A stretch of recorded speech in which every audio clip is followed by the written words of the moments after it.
বিশাল করে চলছে লুটপাট, অগ্নিসংযোগ, মারধরের মতো ঘটনা। তবে জানা গেছে গতকাল রাতে উত্তপ্ত এলাকায় চাঞ্চল্য ছড়িয়ে পড়ে।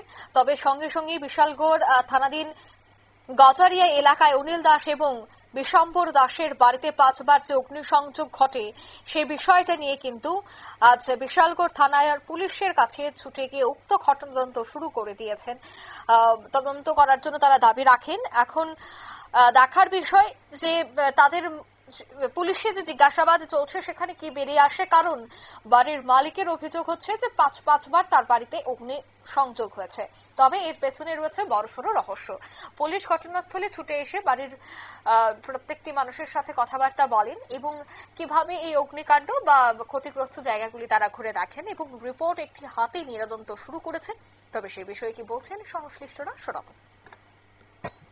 মানে তালা দই না ঘরের ভিতরে যে আগুনটা, এই লেগে আমরা আপনাদের কাছে মানে সাহায্য চাইতেছি। কয়টা ঘরের মধ্যে আগুন দেওয়ার চেষ্টা করছিল? 2টা ঘরের ভিতরে। ওখানে মুঠ আছে না, মুঠ 3টা ঘর হয়েছে। 3টা ঘর হয়েছে। আপনার ঘরের মধ্যে আগুন দিছিল? হ্যাঁ। কি নাম আপনার? আমার নাম বিশম্বর দাস। আর আরেকটা বাড়ি? আরেকটা বাড়ি মানে তারা এটি আছে না, তার ফ্যামিলি। কি নাম তাইনের? বাড়ির মালিকের নাম হয়েছে অনিল দাস। এই জায়গাটার নাম? এই জায়গাটার নাম হয়েছে গজারিয়া।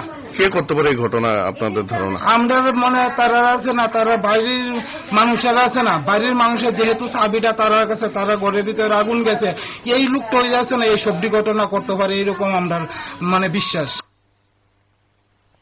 আপনারা শুনলেন তাদের এই বক্তব্য। এক বাড়িতে 5 বার অগ্নিকাণ্ড এবং দরজা তালাবন্ধী থাকার পরেও ভেতরে অগ্নিসংযোগ কিভাবে সম্ভব, এই বিষয়টা নিয়ে যখন সন্দেহের দানা বাঁধছে, ঠিক অন্যদিকে পুলিশকে খবর দেওয়া হলে পুলিশ ঘটনাস্থলে ছুটে আসে। এখন দেখার বিষয় তদন্তে কি বেরিয়ে আসে। নিয়ে নিচ্ছি ছোট্ট একটি বিজ্ঞাপন বিরতি, সঙ্গে থাকুন।